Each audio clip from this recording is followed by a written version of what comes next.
انگلیوں کے اوپر ذکر اذکار گننے کا کیا فائدہ ہے؟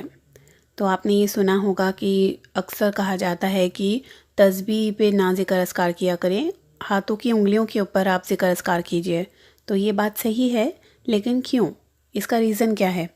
سنن ابو داؤد کی ایک حدیث ہے اور اس میں آتا ہے کہ نبی کریم صلی اللہ علیہ وسلم نے ہمیں حکم دیا کہ وہ تکبیر اور تقدیس اور تحلیل کا اہتمام کیا کریں، اور اس بات کا بھی کہ وہ انگلیوں کے پورووں سے گنا کریں، کیونکہ انگلیوں کے جو پوروے ہیں جب قیامت کے روز ان سے سوال کیا جائے گا تو وہ بولیں گی، وہ جواب دیں گی، تو آپ کی انگلیاں جو ہیں وہ قیامت کے روز چمکیں گی انشاءاللہ۔ تو اس لیے بہتر یہی ہوتا ہے کہ آپ ہاتھوں کی انگلیوں کے اوپر گنا کیجئے۔ ایک چیز یہ بھی ہے، لوگ کہتے ہیں کہ اگر جیسے 1.25 بار پڑھنا ہے یا 50,000 بار یا 20,000 بار یا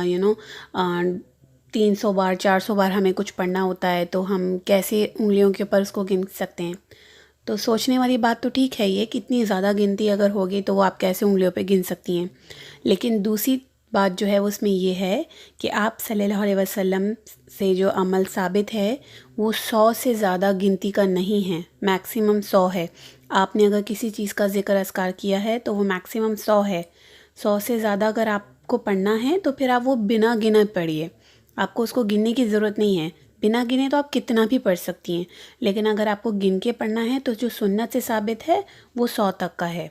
تو اس لیے کہا جاتا ہے کہ جو اللہ تعالیٰ کا ذکر ہے، حمد و ثنا ہے، جو بھی اگر آپ کو گننا ہے، ذکر اذکار کرنے ہیں تو وہ آپ انگلیوں پہ کیجئے، تسبیح پہ نہیں کیجئے۔ تسبیح پہ بھی کر سکتے ہیں، لیکن جب آپ کی انگلیاں گواہی دیں گی تو پھر آپ کو تسبیح کی کیا ضرورت ہے؟ ایک چیز اور ہے اس میں کہ لوگ کہتے ہیں کہ صرف رائٹ ہینڈ ہی یوز کرنا چاہیے، تو سنن ابو داؤد کی جو حدیث ہے کہ اس میں آپ صلی اللہ علیہ وسلم صرف رائٹ ہینڈ یوز کرتے تھے تک ذکر اذکار کرنے کے لیے، تو وہ حدیث جو ہے نا وہ ضعیف حدیث ہے۔ تو اگر آپ یہ سوچ کر کرنا چاہیں کہ سیدھا ہاتھ سنت ہے ہر چیز سیدھے ہاتھ سے کرنے کی، تو اس لیے آپ سیدھے ہاتھ کے اوپر جو ہے وہ تکبیر جو ہے یا ذکر اذکار ہے وہ گن رہی ہیں، الٹا ہاتھ نہیں استعمال کر رہی، تو ٹھیک ہے، ایسے بھی کر سکتی ہیں، لیکن بہتر یہ ہے کہ آپ دونوں ہاتھوں سے کریں تاکہ آپ کے دونوں ہاتھ انشاءاللہ چمکیں۔ کچھ لوگ گٹھلیوں کا بھی استعمال کرتے ہیں کہ اس کے اوپر وہ تسبیح پڑھتے ہیں، تو اس کا بھی استعمال جائز ہے، پڑھ سکتے ہیں، لیکن میں یہی سجیسٹ کروں گی کہ آپ ہاتھوں پہ ہی پڑھیں۔